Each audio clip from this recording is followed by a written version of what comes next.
Hi, I'm Lauren of Wearing History, and I've got a video for you today about the Elsie blouse. This is the Elsie blouse. She's a 1910s blouse.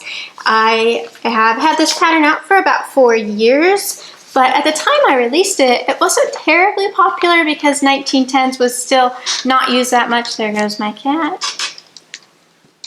Okay, 1910s was not used as much as it is now. It's getting to be the 100th anniversary of World War I this year. This is 2018 when I'm making this video. So it's really picking up in popularity. There's been movies like Wonder Woman, all sorts of things like set in the 1910s that get people really excited.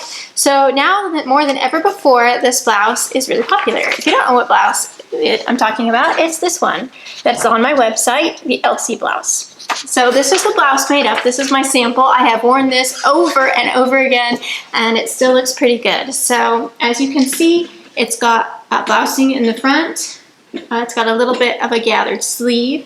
I made the long sleeve version, so it has a very interesting cuff with points to it. And then in the back, it's also gathered here. So this one, do I know when it's from? I'm guessing it's probably around 1915 to 1918 is about when it's from. It is based on original period source material. So if you want to see what the original looked like, this is the pattern that it was based on. This was a pictorial review pattern. Sorry, it's not in focus. Yeah, Pictorial Review Pattern. They are a defunct pattern company. This was early in the history of sewing patterns. But as you can see, there's a long version and there's a short sleeve version. So that's this pattern. It shows you the diagram of pieces, the measurements, and then this was your sewing instruction. That's all you got. That was your cutting chart and your instruction. So when I did this pattern, I wasn't doing a whole lot of sewing tutorials and videos. So this pattern is rated as an advanced difficulty pattern because I have remastered and rewritten the original period source material for you, but you basically get 1 page of instructions. So that's a little bit off-putting to some people that you get 1 page of text-only instruction. I have a couple of clarifications, but for the most part, you pretty much have to be close to an advanced seamstress to make this pattern, which is why I'm doing these videos, so I can make it more accessible to people who want to make this, but they may be more of an intermediate level sewer. So I'm going to do a couple of the tricky things in upcoming videos, but for now we're just talking about the blouse. Now, if you don't want to go for this, if you're not really into using the text-only instructions, or maybe you would rather have all things written down, I'm going to suggest you use this wearing history pattern. This is my 1910s blouse and gimp pattern. It's got my lovely cousin on the cover. This one is a lot easier to use. I've made my own illustrations for you to make this blouse. It started as an original period pattern, but the original period pattern was really wonky, so I basically redrafted it. It's pretty much a wearing history draft because it's changed so much that it's, but I kept all the original period pattern, type of lines, the shoulder hits where it should, etc. So if you're not up for the more advanced pattern, go try that one out. And this is fun too. It has different neckline versions. You can do like square neck, round neck, high neck, and you can do all sorts of cool trimming stuff with it. You don't have to keep it super basic, but it is a good pattern to have in your pattern stash if you want a general purpose 1910s blouse. But for the Elsie, this is what we think of as the iconic 1910s type of look with the collar and the buttons up the front. But yeah, it is a little tricky. We're going to be working on some tutorials, which are probably going to be up when you see this, especially about the cuff and the collar. I think they kind of trip people up a little bit if you've not really sewn a lot of things with collars and cuffs before, or if you aren't used to using very little instruction. Now, I am going to suggest that you go and pull out a sewing book. There are lots of period sewing books online. You can use ones that are on Google Books. If you're in the United States, there's one called, I think, American Dressmaking Step by Step, something like that. If you search Google Books for free ebooks in the Google library, then you'll have a whole bunch of historical sewing texts pop up. And if you aren't in the United States, I believe archive.org also has antique sewing books that you can look at. So you can reference your pattern with the sewing book. So hang on, gotta take a break. Okay, so another thing to note is that the patterns did have super minimal instruction back then. Part of the reason why was that people were taught sewing.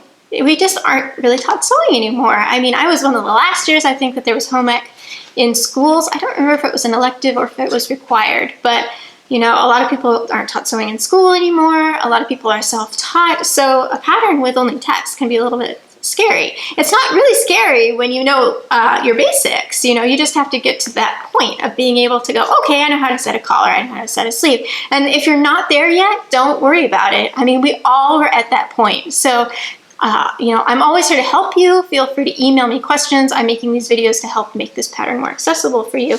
But the reason why the pattern instructions were like this was because people knew to reference sewing books, and to a lot of them knew how to sew already from their family, from their schooling. So yeah, it's just kind of a different world. So if you're curious what the original pattern piece looked like, this was one of the pieces off of the original base pattern. If you can see the holes, let's see if I put it up to your shirt, there you can see the holes. Okay, there's some holes near the waist too. This is the back bodice piece. You know, it looks kind of crazy to our eyes. It is like unprinted tissue paper. There are holes and different punch marks in different shapes that would tell you what things were. And in this time period, all the way up until I think the 70s, maybe 80s even, patterns were one size per packet. So when I say a sewing pattern was based on a size 38-inch bust, for example, that means that the original existing source material that I am using to make this pattern is a 38-inch bust. So I don't get all the sizes in the pattern. If you want multiple sizes, I have to grade them or send them out to somebody to be graded. So that's how we ended up getting more than one size. So now that you've seen that tissue, I'm going to show you, I have a partially assembled e-pattern that I've been working on putting together. I can get out of my cat's butt. Pretty move. So this is the back bodice piece after I have finished with it. Sorry for the noise. You can see that it looks more like a traditional pattern. There's notches marked, there's all the different lines. And then down at the bottom of the waist, I show you where the waist gathering is. So I've also labeled that. It kind of cuts out some of the guesswork so that you know kind of more what to do when you get your pattern. So as a combination of the written text and the labeling on the pattern pieces, it should help you to assemble your bodice. Now, something to note about this pattern in particular, and it's this way with a lot of period patterns from this time period, is that the seam allowance is 3/8 of an inch, which is very small by modern standards. Modern commercial patterns are usually 5/8 of an inch. Most wearing history patterns are size 1/2 inch because that's what I learned were industry standards, and I just find 1/2 inch a lot easier to work with. So this one in particular, because it's based on the period source material, is 3/8 of an inch on all edges except, this is really important, the shoulder seam and the side seams are all 1 inch. Okay, now the reason that they gave you a greater seam allowance at the side seams and at the shoulder seams were when you were making your mock-up and you were putting it on your body, let's say that you needed to let it out because your bust was greater or your shoulder height was, you needed more like armhole depth or whatever. That 1 inch allows you in the fitting process to let out a little bit. It's also really handy if you tend to change sizes, because then you have an inch that you can later go and rip out your seam and add 2 inches basically around the width, because you know, an extra 1/2 inch on each side times 4, that's 2 whole inches that you can let out later on. It really is quite helpful. Theater actually still uses this technique so that they can get their garments to last longer and fit more bodies. So I highly suggest you keep the 1 inch seam allowance. If you really don't like it, feel free to cut it down after you're assembling your garment. But for me, I always keep it in. So another thing I want to note about this pattern is that in my sample, I have a drawstring that I have made. So the drawstring is through a casing, and I just ran some twill tape or whatever through the casing. The original has you use a waist stay, which you can see is this long rectangular piece over on the side over here. The waist stay, you can put it in if you want to, but I omitted it because I know that I tend to fluctuate in size, and I wanted to be able to let the waist out or in depending on whatever factor that I need. So for example, at the time I made this blouse, I was a 34-inch bust and it fit me fine. Now I'm a 36-inch bust, that still fits me fine because it's nice and blousy, okay? So using the adjustable waist stay, which is basically a casing with the drawstring through it, really helps you to be able to make it fit a wider range of bodies, and it helps if you have weight fluctuations. It's also worth noting that patterns in this period had a greater bust to waist ratio. So in, let's say 1930s patterns, you have a 34 bust and a 28-inch waist, okay? In this time period, does it tell us? No, it doesn't specify. In any case, the waist was much smaller to the bust. So let's say you have, it's not unusual to find a 36-inch bust with a 24-inch waist, whereas 36-inch bust and 28-inch waist is more common today. So yeah, using the drawstrings really helps. If you do want to use the waist stay, I super recommend that you measure them and test them out to make sure that you use the right stay for your waist size. Okay, so let me talk for one more minute here about the silhouette. Because as you can see, this is quite full, and I've had people make this up and go, oh my gosh, I don't know if I'm doing this right, it looks super frumpy. Like, no guys, this is how it's supposed to look. This is the period silhouette. If you want an authentic period silhouette, it's supposed to be blousy like this. You don't get the more narrow fitting blouses during this period. If you want earlier, like 1912, things were a lot sleeker. You think of like Titanic era. Or if you get into like the 1920s, things get a little bit more square, okay? But in this period, things were really flowy, really blousy. And as an example, let's look again at the period pattern illustration. Look how much fullness there is in the front. I mean, we're past the pigeon-breasted era when everything was super blousy, but from my research of using a lot of antique period patterns, the blocks had not changed very much, so there was still quite a great amount of fullness in the front. So when you see your bottom of your pattern shaped like this with a dip down, when that's drawn up to your waistline, it creates this blousy shape. And just as another example, I think I have a scan of this on my blog. Here's an original 1916 illustration, and you can see what these look like on the body. There's actually quite a lot of blousing. Let's look at another drawing as well. Let's see. There's so many pretty pictures. Okay, check these out. Look how full these blouses are on these ladies. Do you see how full that is? Now look at our blouse. It's totally the way it's supposed to look. So if you are self-conscious about all these extra gathers, just know that you're period accurate. This is how the blouse is supposed to look, okay?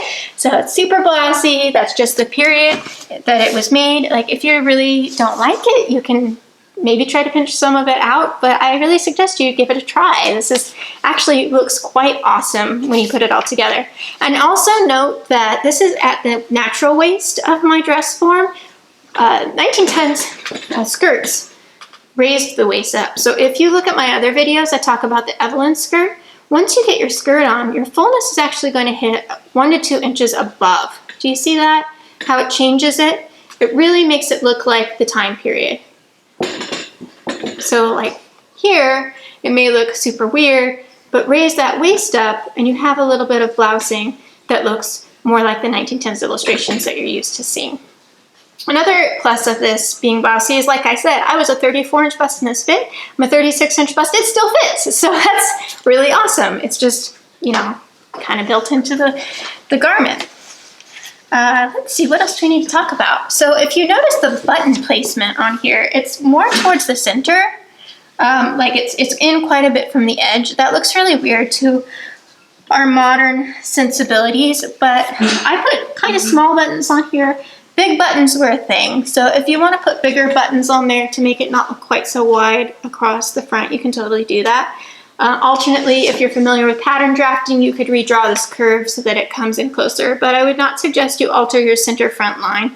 That's really important for how the collar overlaps at the center. So if you want to make this narrower, do it from the outside edge, don't do it from center front. Don't like open this wider because your neckline is going to fall open wider. I know that's more for my advanced seamstresses. If you don't get it, don't worry about it, don't touch it, just leave it the way it is, it's good. And for fabric, let's talk about fabric real quick. There were a lot of options in the time period of fabric. If you're not sure what kind of fabric to use, you can look in period catalog like the one I just used, or you can just keep a couple things in mind.